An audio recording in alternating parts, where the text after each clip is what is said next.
ناظرین، اللہ عز و جل کا لاکھ لاکھ شکر اور اس کا احسان ہے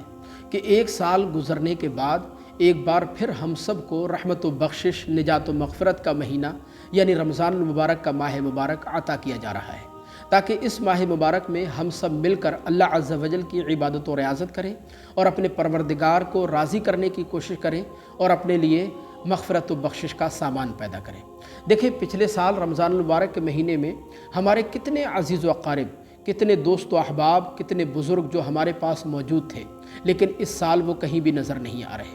لہذا کسے معلوم ہے کہ آئندہ سال یہ ماہ مبارک ہم میں سے کسے دیکھنا نصیب ہو یا کسے دیکھنا نصیب نہ ہو۔ لہذا موقع کو غنیمت سمجھتے ہوئے اس سال رمضان المبارک میں ہمیں ایسے کام کر لینے چاہیے جس سے ہماری دنیا اور آخرت دونوں بہتر ہو جائیں۔ لہذا آج کی اس خوبصورت ویڈیو میں ہم آپ کو ایسے 5 ضروری کام بتانے جا رہے ہیں کہ رمضان المبارک آنے سے پہلے یہ 5 کام آپ کو ضرور کر لینے چاہیے۔ یہ ویڈیو آپ اپنے گھر میں اپنے بچوں کو بھی دکھائیں، گھر کی خواتین عورتوں کو بھی دکھائیں۔ عورتوں کو بھی چاہیے کہ رمضان المبارک آنے سے پہلے یہ 5 کام وہ بھی کر لیں۔ اگر خلوص اور محبت کے ساتھ یہ 5 کام آپ نے کر لیے تو انشاءاللہ میں آپ کو گارنٹی دے سکتا ہوں کہ رمضان المبارک میں آپ جو بھی عبادت کریں گے، ساری عبادتیں اللہ کی بارگاہ میں قبول ہوں گی اور رمضان المبارک کی بے پناہ برکتیں، رحمتیں بھی آپ کو حاصل ہوں گی۔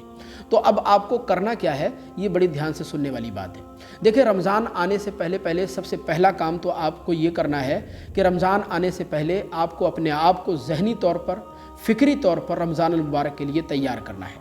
دل اور روح کو رمضان المبارک میں عبادت و ریاضت کرنے کے لیے تیار کرنا ہے اور مضبوط اور پختہ ارادہ کرنا ہے کہ انشاءاللہ اس سال رمضان المبارک کے مہینے میں نہ تو میں کوئی روزہ چھوڑوں گا، نہ تراویح چھوڑوں گا، نہ قرآن مجید کی تلاوت چھوٹے گی۔ غرض یہ کہ چھوٹی سے چھوٹی نیکی، بڑی سے بڑی نیکی کرنے کی کوشش کروں گا اور ہر چھوٹے بڑے گناہ سے بچنے کی کوشش کروں گا۔ تو سب سے پہلا کام تو آپ یہ کر لیں۔ اور دوسرا کام آپ کو یہ کرنا ہے، رمضان سے پہلے آپ اللہ کی بارگاہ میں پچھلے سال رمضان سے لے کر اس سال تک آپ سے جتنے گناہ سرزد ہوئے ہیں، ان تمام گناہوں کی سچے دل سے، سچے من سے اللہ کی بارگاہ میں سچی توبہ کر لیجئے، اللہ کی بارگاہ میں معافی تلافی کر لیجئے، تاکہ اللہ تبارک و تعالیٰ آپ کی توبہ کی برکت سے آپ کے تمام گناہوں کو بخش دے اور گناہوں سے آپ کو پاک و صاف فرما دے۔ دیکھیں، سچی توبہ کا مطلب یہ ہوتا ہے کہ جو گناہ آپ سے سرزد ہوئے ان تمام گناہوں پر شرمندگی کا اظہار کرنا اور آئندہ وہ گناہ نہ کرنے کا مضبوط ارادہ کرنا۔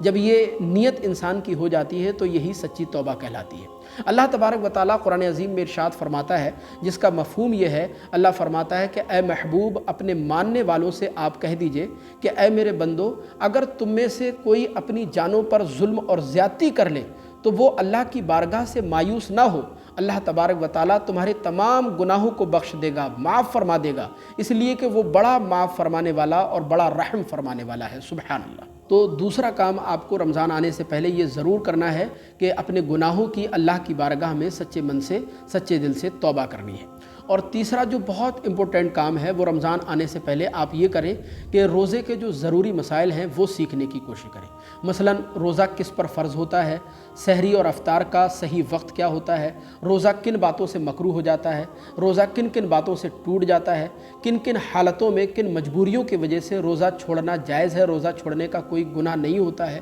لہذا روزے کے جو ضروری مسائل ہیں وہ آپ رمضان آنے سے پہلے ضرور سیکھ لیں، تاکہ رمضان المبارک میں روزے کا بھرپور آپ کو فائدہ حاصل ہو سکے۔ روزے کے ضروری مسائل اگر آپ سیکھنا چاہتے ہیں تو نیچے ڈسکرپشن میں ویڈیوز کا لنک موجود ہے، وہاں جا کر ویڈیوز کو چیک آؤٹ کر لیجئے۔ انشاءاللہ یک کے بعد دیگرے آپ روزے کے تمام ضروری مسائل آسانی کے ساتھ سیکھ جائیں گے۔ تو تیسرا کام آپ کو یہ کرنا ہے کہ روزے کے مسائل سیکھ لینے ہیں۔ اور چوتھا کام رمضان سے پہلے آپ یہ کریں کہ پچھلے سال رمضان المبارک کے مہینے میں اگر کوئی روزہ آپ سے چھوٹ گیا ہو، کوئی روزہ آپ سے قضا ہو گیا ہو، یعنی کوئی روزہ اگر قضا کا آپ کے ذمے ہو تو رمضان آنے سے پہلے وہ قضا کا روزہ آپ ضرور رکھ لیں، تاکہ رمضان المبارک کی بھرپور برکتیں آپ کو حاصل ہو سکیں۔ اور پانچواں جو سب سے ضروری، سب سے امپورٹنٹ کام ہے وہ یہ ہے، رمضان آنے سے پہلے اگر آپ